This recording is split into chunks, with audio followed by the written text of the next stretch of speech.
Welcome to Accra, the bustling capital of Ghana. Now in this video, I'm going to break down into detail everything you need to know before visiting Ghana and how to prepare adequately for it. Now, we are going to be making this video more interesting for you to watch, so stick around and let's do this together. Now, this video is based on others as well as my personal experience since I'm a Ghanaian myself, so I present this to help visitors have a welcoming stay here in Ghana, specifically Accra. Now, right from your arrival at the Kotoka International Airport, a visa is required for most non-ECOWAS travelers. Crucially, visa on arrivals require pre-approval from the Ghana Immigration Service before boarding your flight. Now, do not arrive without this pre-approval or a visa obtained from an embassy or consulate. Now, health-wise, yellow fever vaccination certificate is mandatory for entry. Anti-malarial protection is strongly recommended for the duration of your stay as well. Now, in this country, we deal with the Ghanaian cedi. Now, you can change major currencies at the forex bureaus at the airport or in the city. ATMs are available, but inform your bank before travel if necessary. Now, in terms of moving in and out of town, we have three particular popular ways to do that. If you don't want to board a taxi, then you can go with the Uber, the Bolt, or the Yango. These are the three most popular ones used here in Ghana. We have local ones like the Shaxi and all that, but for safer options, we recommend the Uber, the Bolt, and the Yango, which are widely used here in Ghana. Now, you can arrange a pickup area with your driver as the arrivals hall can be crowded. Now, you can expect a ride to the city center, which is like the Osu or Laboni, which will take up to 20 to 45 minutes depending on the traffic condition in Accra. Now, in terms of cellular connections, you can purchase a local SIM card, which is the MTN or Telecel SIM card, as the airport stores. Now, you will need your passport for registration as a non-Ghanaian. Now, data bundles are affordable and essential for using rideshare apps.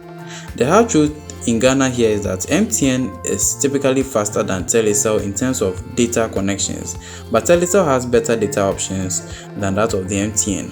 I mean, it's all up to you. You can weigh them and see which one best suits your preference. Now, in Ghana, when it comes to accommodation, there are several locations that people usually go for. Now, we have the number one spot, which is the airport residential area or the cantonment. Now, for upscale, quiet and safe or close proximity to the airport, it's usually recommended. It's excellent for luxury hotels and serviced apartments. We have Osu or the Oxford Street. Now, it's a central, bustling and vibrant town in Accra, known for its concentration of restaurants, bars, shops and nightlife. It's a good base for first-time visitors.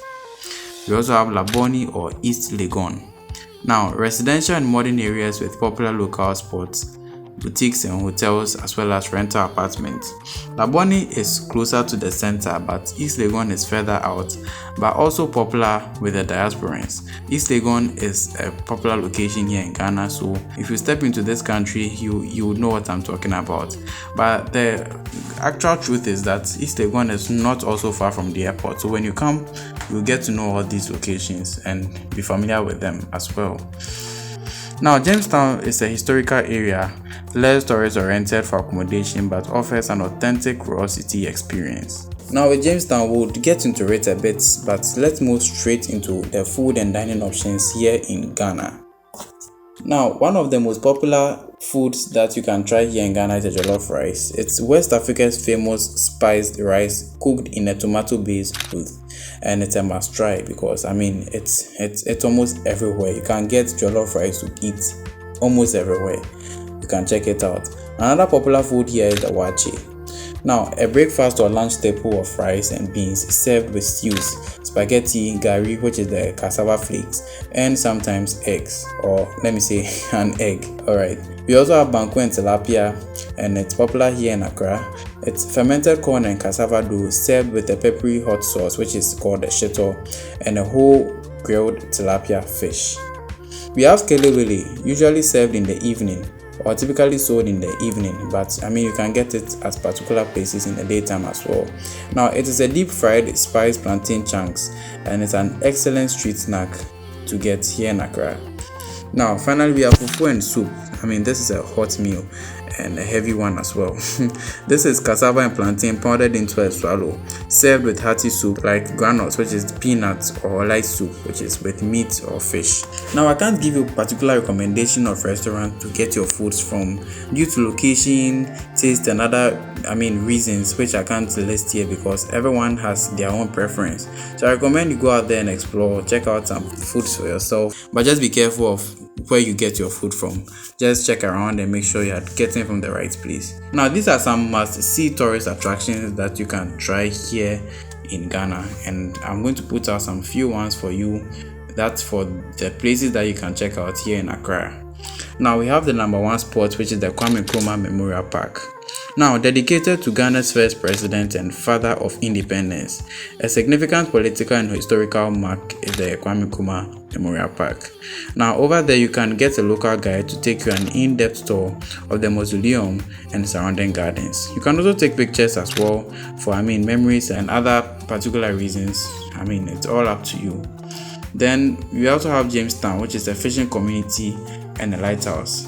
Now, there's one reason why I said I would like us to go in depth with Jamestown. Now, Jamestown is a historic, vibrant fishing port. It features colonial architecture and the iconic red and white lighthouse with panoramic city views. Now, one thing about Jamestown is that you can go in the late afternoon so that you see the fishermen returning from the sea.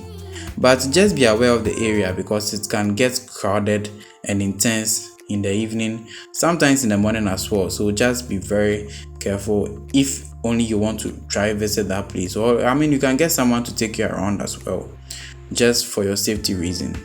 Now, you have the Makola Market, another place to also stay safe. Now, it's Accra's largest open air market. It's chaotic, colorful, and authentic immersion into local commerce.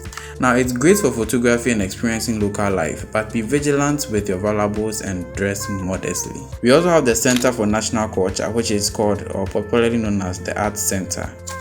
Now, this is the best place to buy authentic craft, wood carvings, jewelry, and the kente cloth. Now, over here, bargaining is expected and essential for a good price. You have to be ready for that. We have the Osu Castle as well, also known as Christianborg Castle, which is a historic 17th century fortress in Accra, Ghana, that served as a trading post, a colonial seat of government for the Danes, Portuguese, and British, and finally the Ghanaian president's office until 2013. Now a government annex and presidential museum, it is a significant heritage site due to its role in the transatlantic slave trade and its former status as the seat of government. Now, one thing I can say about this particular location is when you are going right from the entrance, you might not be allowed to take photographs or videos because it's still a kind of highly profiled place for some particular groups of people in the country. So you kind of have to keep your eyes out there. But at some particular point in time when the tour actually starts from the castle, you'll be allowed to take photos, videos, and others. So just be careful with how you move around with your camera in Osu Castle. Now we have the Labadi Beach. Now it's Accra's most popular beach and it's lively on weekends with music, food stalls, and entertainment. Entry fee is typically required at this particular resort, so you can stay tuned for that as well. Now when it comes to excursions and other places of interest which are beyond Accra, we have the Cape Coast and Elmina Castle. Now these two were major centers for transatlantic slave trade back in the centuries, alongside the Osu Castle, which is in Accra. Now the Elmina Castle was erected by the Portuguese in 1482. Now it was the first trading post built on the Gulf of Guinea and is the oldest extant European building in sub-Saharan Africa. Now we also have the Cape Coast Castle, which was for large commercial forts built on the Gold Coast of West Africa by European traders. Now it was originally a Portuguese trading post established in the year 1555. Now both places have their own unique documentary or stories that surround them, so I prefer you go there and listen to it yourself. Go on a tour and they're going to be telling you a lot you need to know about what happened back then to our forefathers who left us behind due to slave trade, which happened some years ago or some centuries ago. Now we have the Kakum National Park as well, which is home to an exhilarating canopy walkway high above the rainforest, often combined with a visit to the castles. I mean, it's something that people usually plan together. Once you are visiting the Cape Coast or Elmina Castle, you have to also put Kakum National Park into your list, because I mean, it's a place that is usually attached with these particular locations. Now, on your way to Kakum National Park, you might come across Hans Cottage Hotel. You can also check that place out because it's a place not far from Cape Coast Castle. It features the crocodile tour, canoe riding, eating options, and many others that you can check out at that particular hotel. Now, I'd like to put out some few practical tips for travelers when it comes to coming here to Accra, Ghana. Now, in terms of water drinking, I mean, with the water we drink here in Ghana, I would recommend that you buy the Mont mineral water, the Mont natural mineral water. Why am I saying this? Now, this is a safety tip just to keep in focus. I actually know why I'm saying this. Now, not every bottled water here in Ghana will be good for you, especially if you are a first-time visitor. So please and please stay safe out there. Now, Ghana is generally safe, but just be cautious of petty crimes like pickpocketing, bag snatching, and others, especially in markets and crowded areas. Also, avoid walking alone at night. Now, in Ghana here, there's one thing that we keep in focus, which is using the right hand when giving, receiving, eating, or even greeting. Now, the left hand is traditionally considered unclean. For what reason, we go with it. Now, with our greetings, we have Akwaba, which is usually welcomed here at the airport. So you can always greet with Akwaba, but the Akwaba means welcome. So you can keep that as well. And you can add a smile, you greet with Akwaba. Now, Ghanaians are exceptionally friendly and appreciative of respectful engagement as well. Now, over here in Ghana, Accra traffic is notoriously heavy. Always factor in extra time when traveling between locations, especially for an airport departure. I want to also draw to your notice that there is something we call here the Ghanaman time. It is not an official term, but it's often used to explain why Ghanaians don't usually work with time. People prefer to set a time earlier than the actual time in order to work with the Ghanaian, the average Ghanaian. Now, I always say you would understand when you get down here. When you get here, you know why I'm actually saying this. Time doesn't really work here. It works, but people don't seem to obey time like maybe other countries may do. Now, English is an official language here in Ghana, but the most common language you hear in Accra is the Gan language, followed by the Tree, which is widely spoken across the entire map of Ghana. Now, enjoy your trip here in Ghana. You will find people warm and culture rich, and the energy unforgettable. For more videos, subscribe as I bring you content related to real estate, architecture, and construction.